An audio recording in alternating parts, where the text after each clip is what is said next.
Hello everybody, today I have my hands on the Clone Trooper and Droid Battle Pack, and this is a very important set for the future of LEGO Star Wars, and I'm here to tell you why. Starting with the info, this set has a price tag of $30, a piece count of 215, which comes out at exactly 14 cents per piece, and has been given the set number 75372.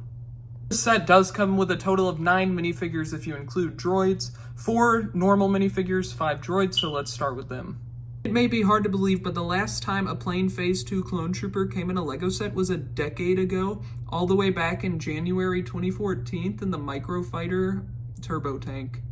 With this new iteration of the minifigure, the most noticeable upgrade is on the legs for me. You can see that the waist is white instead of black, which is much more accurate.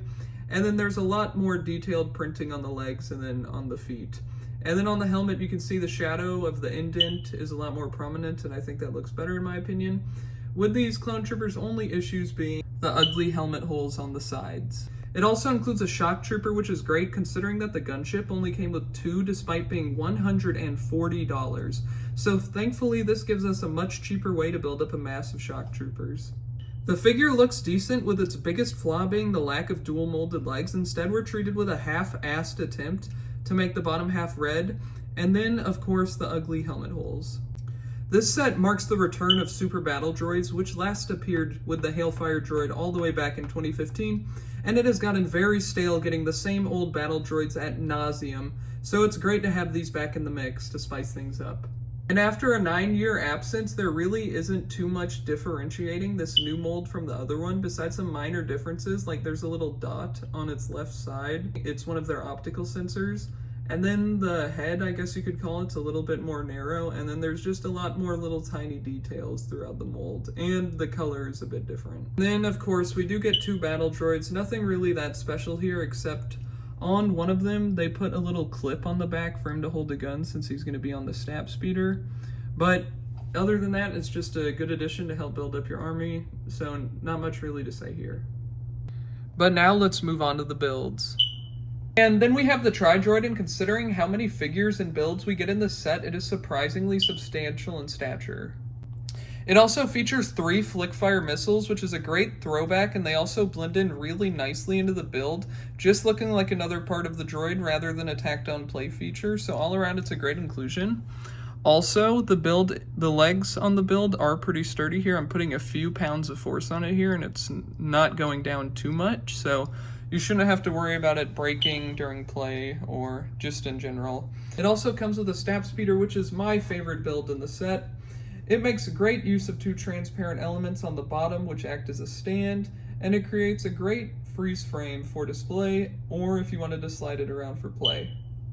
And it even has the 2 little foot stands. It's a very detailed build, and I don't think it could have looked much better, especially at its scale. We have this little cover here, which isn't great for display. It just has a little mounted stud shooter on here. It's really here just for kids, and the reason I say that is because, one, it doesn't look too good, and then on the back the clip does block you from posing a minifigure with both feet down, so it's really just here for play. And then here we have the least substantial build of the entire set, just really a throw-in. Again, another play feature. And it does have, though, on the inside, this crate, it does have a little thermal detonator, which is neat. And then it does come with this speeder bike for the Clone Troopers, which is pretty reminiscent of a 4+ speeder bike. I'm not too hot about it. It doesn't look great. The only plus being, really, it has some good play features for kids, but obviously I'm not interested in that. But the one thing I do like is that you can sit the 2 Clone Troopers down, which is pretty cool. Now, I said this set was important for the future of LEGO Star Wars earlier. Against fan demand, it really does look like those ugly helmet holes are here to stay, sadly.